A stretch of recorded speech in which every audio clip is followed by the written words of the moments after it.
અમારી મસ્ત મજાની મોર્નિંગ આજ તો વહેલી થઈ ગઈ હતી, પણ સવારના જે પ્રથાની પાછળ હતી, કારણ કે એને થોડું શરદી જેવું કાંઈ હતું એ ખબર જ છે, ગરમીનું જ છે, બાકી બીજું કંઈ છે નહીં. ને એને શું કહે પાછળની દાઢ આવે ને તો એનું હોય ને પાછું સવારે આરવ ન હોય એટલે એકલી થઈ જાય એટલે થોડુંક ઈ કચકચ હોય ભેગું આ હતું એટલે એની પાછળ હતી એટલે બ્લોક કાંઈ સ્ટાર્ટ કર્યો નહોતો. અને પછી અમે ગયા હતા દવાખાને, કારણ કે હિરણભાઈ કે દવા લઈ આવે જ, કારણ કે સવારે એકદમ આમ શું કહેવાય નાકમાંથી વહ્યા જતા હતા પાણી.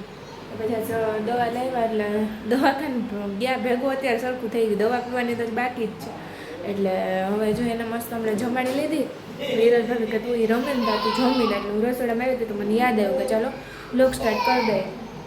અહીંયા જો પ્લેટફોર્મ ખાલી સાફ કરવાનું બાકી હતું, હિરણભાઈ રસોઈ તો બધી કરી નાખી તમે આવ્યા ત્યારે, એટલે ખાલી જમવાનું છે. જમવામાં જો આજે મસ્ત મેનુ છે, આમાં દાળ, પછી આમાં ભાત છે, આમાં કેરી મસ્ત, આમાં ડુંગળીનું સલાડ, આમાં છાશ, રોટલી છે, પછી આમાં કોબીનું શાક છે, આમાં દહીં છે, આમાં માંડવી પાક છે. તો મારું તો શું કહેવાય મોસ્ટ ફેવરેટ હોય ને તો એને વસ્તુ યા કેરી, કાચી કેરી આપણને એટલી ભાવે ને કે વાત પૂછો માં. એટલે અહીંયા મતલબ કે જ્યારે હોય ને કાચી કેરીની સિઝન જ્યારે આવે કે ત્યાં તો કાચી કેરીનો મસ્ત દ્રવ કરો. અમારે તો હજી ત્યાં નહીં આવી હોય, થોડીક મોડી આવશે, કારણ કે ત્યાં કેરીની સિઝન ઓલરેડી મોડી છે. અહીંયા આવી ગઈ તો હમણાં કાંઈ અમારે બધાને ભાવે, હિરલ ભાભીને ભાવે, મને ભાવે, એટલે અમે કેરીનો દ્રવ કરીને જો અત્યારે અમારા વરરાજા આવી ગયા સ્કૂલેથી.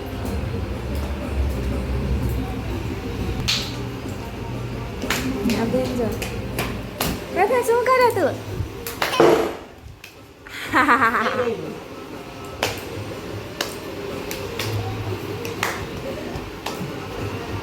મમ્મી દવાખાને જ્યાં ભેગું સારું થઈ ગયું નહીં, થોડું થોડું તો હા દવા પીવાની તો હજી બાકી છે. એમાં ઓલું બાકી હતું ધોવાની પછી જો અત્યારે અમારા પ્રથાબેન રમે ટીવીમાં આવે એટલે ને આરવ આવ્યો એટલે ફ્રેશ થશે ને પછી અમે બધા જમવા બેસશું. તો એ પહેલાં રમે ને તો હું ફટાફટ જમી લઉં ને પછી એને દવાને પીવડાવવાનું તો પીવડાવી ને પછી સુવડાવી દઈએ. સારું ચાલો બધા જમવા, પછી આગળ કંઈક નવી નવી હશે તો તમને બતાવશું. બાકી મળીએ પછી હવે.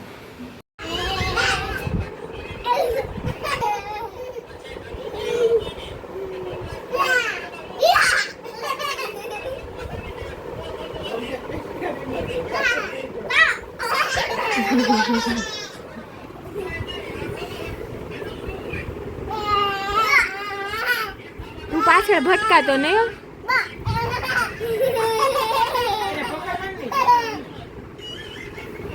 અત્યારે કેટલા આના તો 8:45 થયા છે. અત્યારે 9:45 કે 10 તો વાગી ગયા હે. આખો દિવસ તમે વાત પૂછોમાં એટલા આમ બે જણાએ એટલા તોફાન કર્યા, અને પાછી પ્રથમ તો મજા નથી એટલે એ આખો દી ચકચક કર્યું.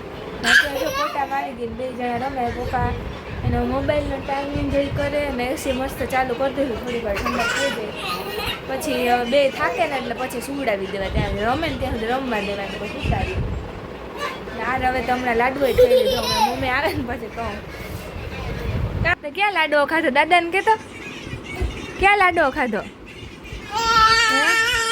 નહીં નહીં નહીં, આપણે નથી ખાવાનો. કેવો પડ્યો હમણાં પણ આરો.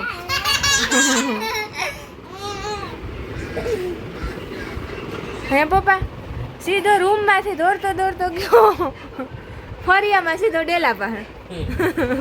કેવો દોડે ભગવાન. પછી મમ્મીએ બાર પૂરતી થતા ને પછી એ આજુબાજુ જોવા માંડ્યા હતા બધા કેવું થયું.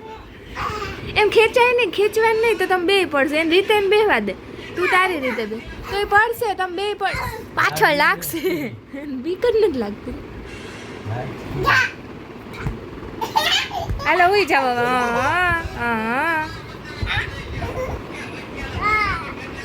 લઈ ગયું ને કેવો પડ્યો પણ હાવ.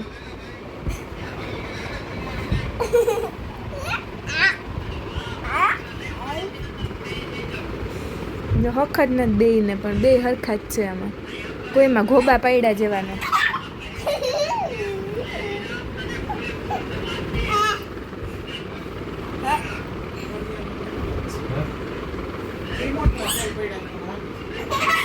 એમાં મેં કાં કેવો પડ્યો આરો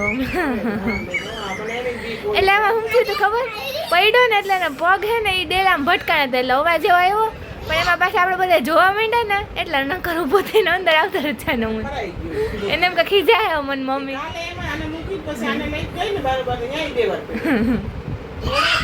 બહુ હે હા ભાઈ પર હા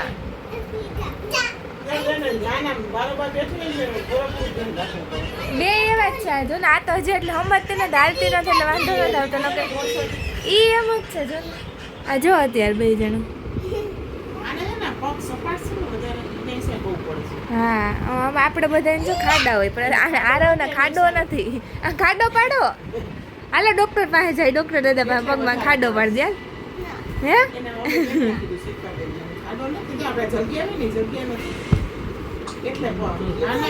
હવે તો હે તો પેલા નાનો હતો ને ત્યારે નથી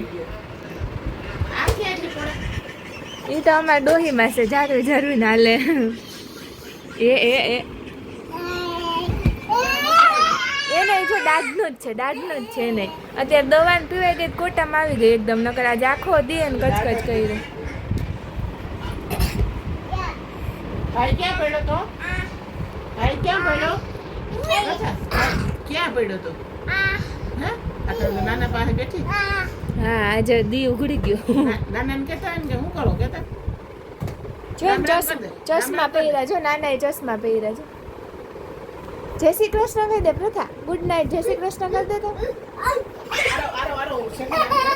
એને ઈ જ કહું કે એને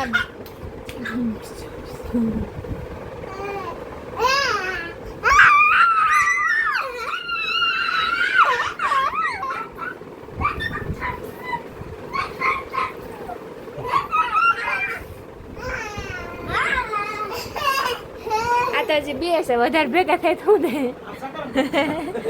અમારું દાદી એક દીમાં હાવા માથું ફરી ગયું